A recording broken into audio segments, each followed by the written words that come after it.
But then I said, I think this is going to make you look bad. I did say that to him. Did he care? Nope. No. That was evident. He said, I'm just doing my job.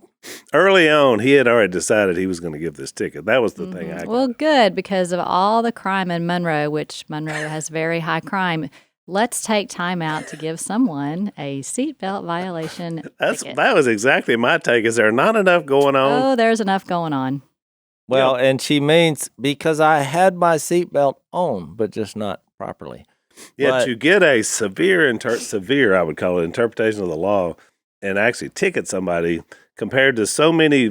I see every time I drive through town, especially coming out here, I see multiple violations that are obvious and dangerous. It's like, where's the police officer for that? Having said that, I'm thankful that he, did what he thought was right, and no one's above the law. That's right. And I was just sharing it. Hey.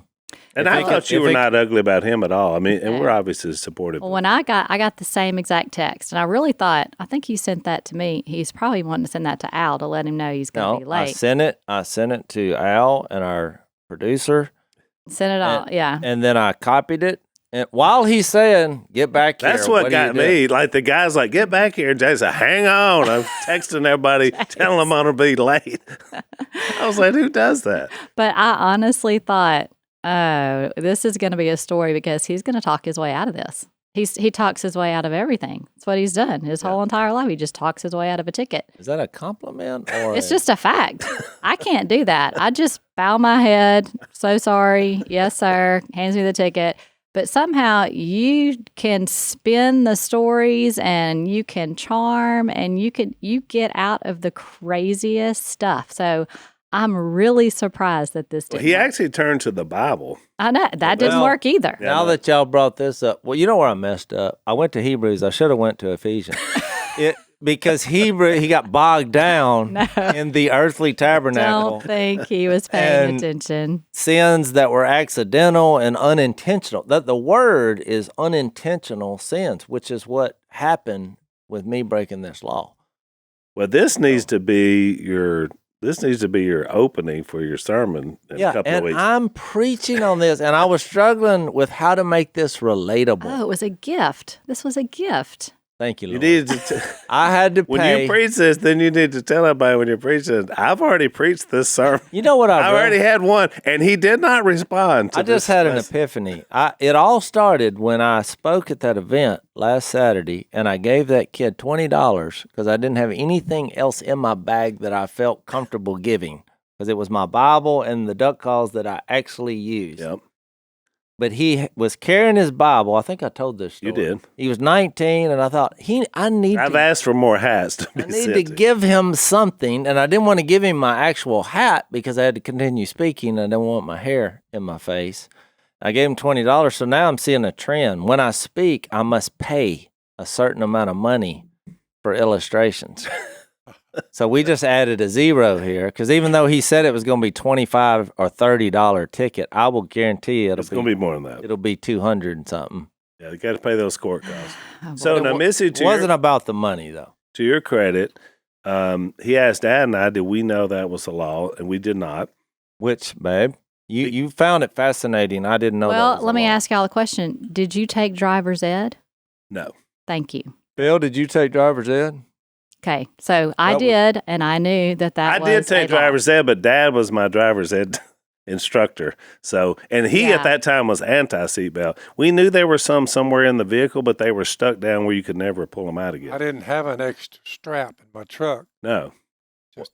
Well, babe, we talked about that. My first two vehicles did not have a shoulder strap. What are the people doing that are driving those types of vehicles today? That was a good question. That's what I was wondering about. And look, you know what I should have said? The strap was still covering my torso. Yeah, I think it would have still restrained you. It doesn't matter. So this is all about the safety of my left shoulder? I don't know. Think about it. I got a ticket based on the safety of my left shoulder, which I have a torn labrum anyway. What? The thing is broken. It is numbing pain. I would think that anything that would happen to my You shoulder should in be able the to wreck make that call, right? could possibly be an improvement.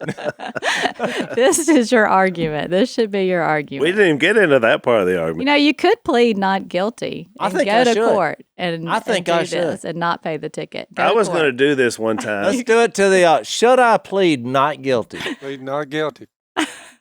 I may do You this. can go in and do it. You can. Mm-hmm. And so, because this just happened in New Orleans. We were down there for Lisa's surgery, and Pete and Sedaine, our friends, were with us. And his wife got a ticket on her vehicle. And she was like, and the ticket says she was parked up on the sidewalk, but she wasn't. And so she took pictures of everything, which was really pretty smart of her. And so she comes back and she's complaining because they just leave it. It's not like you can even talk to a person. Mm-hmm. And she's griping and complaining. And she said, look at this picture. And then there's another car just like hers, 3 cars up, that is on the sidewalk. And it looked just like hers.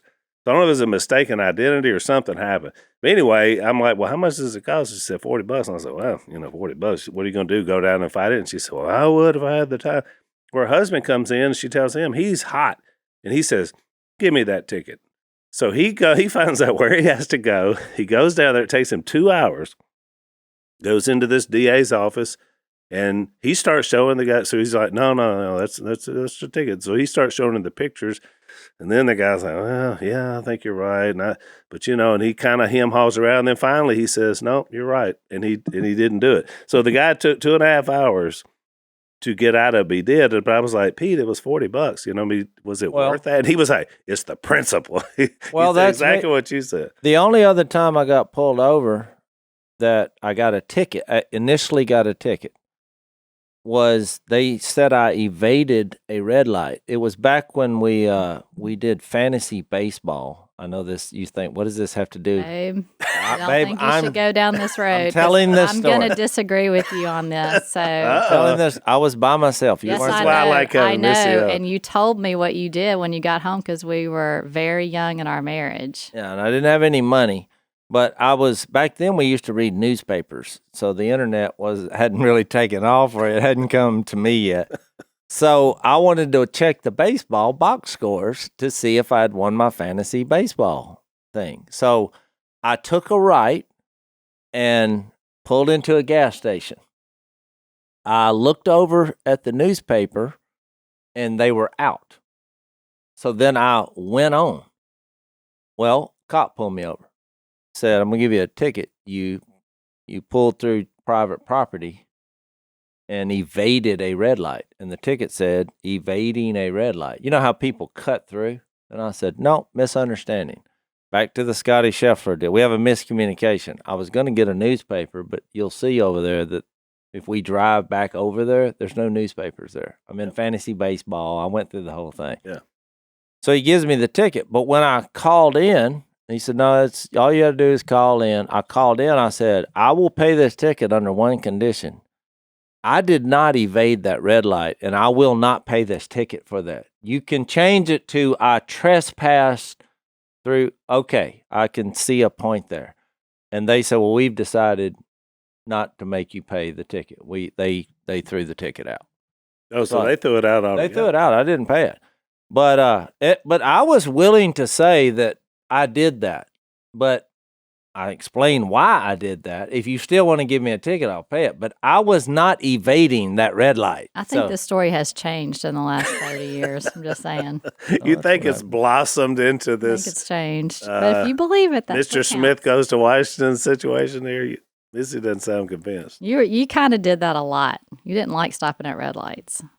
Babe, I'm not saying that I've never evaded a red light. In this one situation, He looked at the Okay. paper machine. yeah, Okay. in this one instance, that was not my intent. Other times where I didn't get pulled over, I should have gotten a ticket. But Well, in it this kind of one- balances out. It did. And I was willing to pay, but I said, we must change that because that's a lie. Yeah. In this one instant, that was not my intent. Because I had a ball uniform and I tried to explain to him, this is where I'm headed.